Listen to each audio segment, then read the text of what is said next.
Who, Maryland vs. Robert Morris. Where? College Park win, Sunday at noon. Season records: Maryland 12-3, Robert Morris 13-4, series record, Maryland 2, Robert Morris 0. Last meeting, 2015, Robert Morris, Maryland 1, 13-4, media, ESPNU. The Robert Morris Colonials traveled to College Park on Sunday to face the top-seeded Maryland Terrapins in the first round of the NCAA Lacrosse Tournament.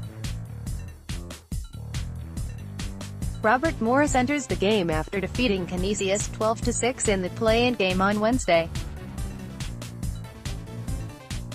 With a surprisingly high RPI ranking of 29 for a play-in participant, RMU should be a confident underdog, not just from its play-in win, but also from some wins on the road earlier in the season.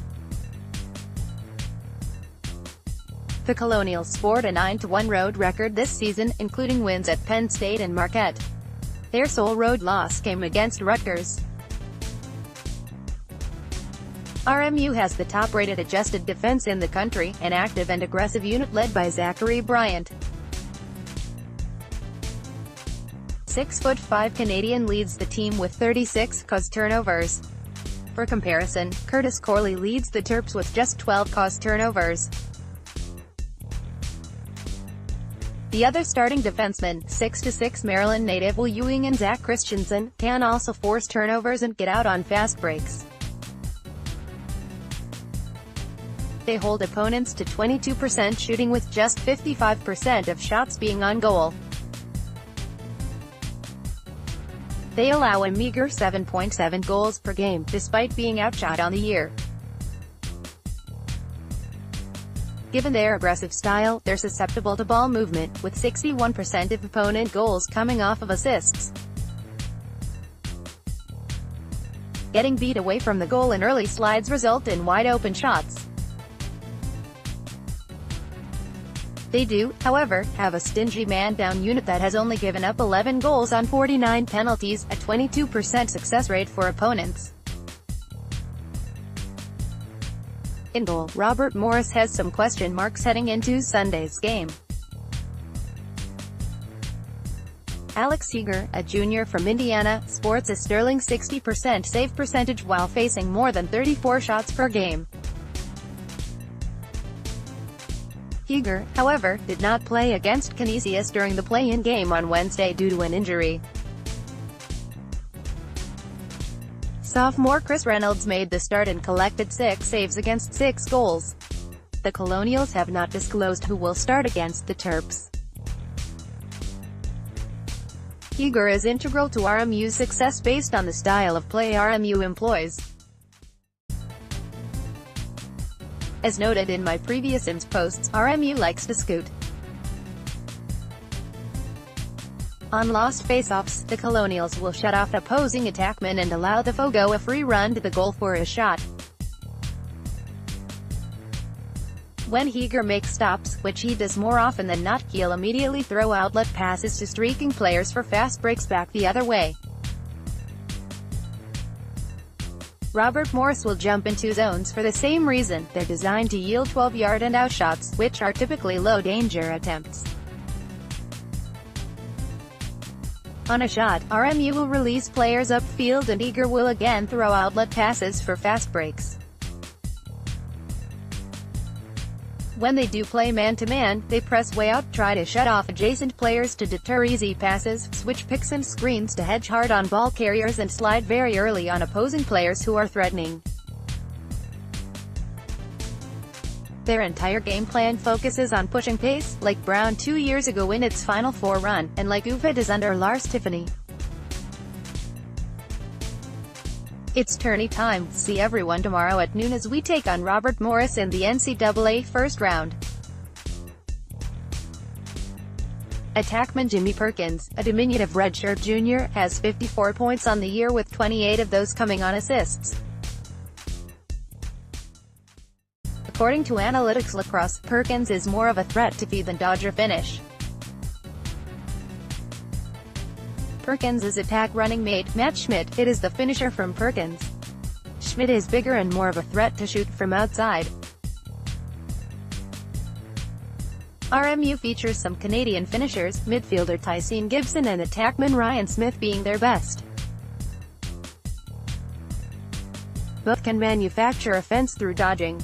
Attackmen Adrian Tork-Orban and Corson Keeley, another set of attackmen, provide secondary scoring off of the bench.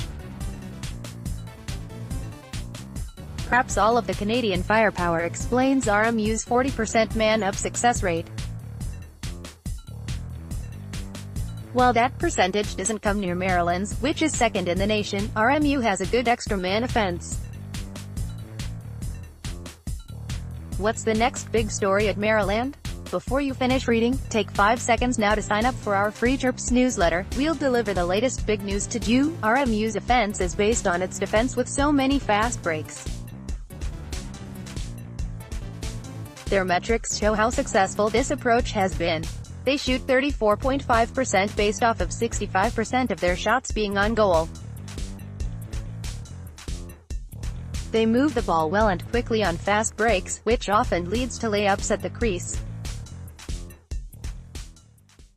Settled situations, they have good ball movement. 62% of their goals come off of assists.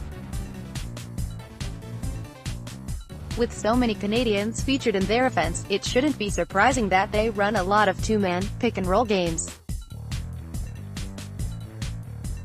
Like OSU and UPenn, they will run those sets from behind the goal, at goal line extended, and from up top.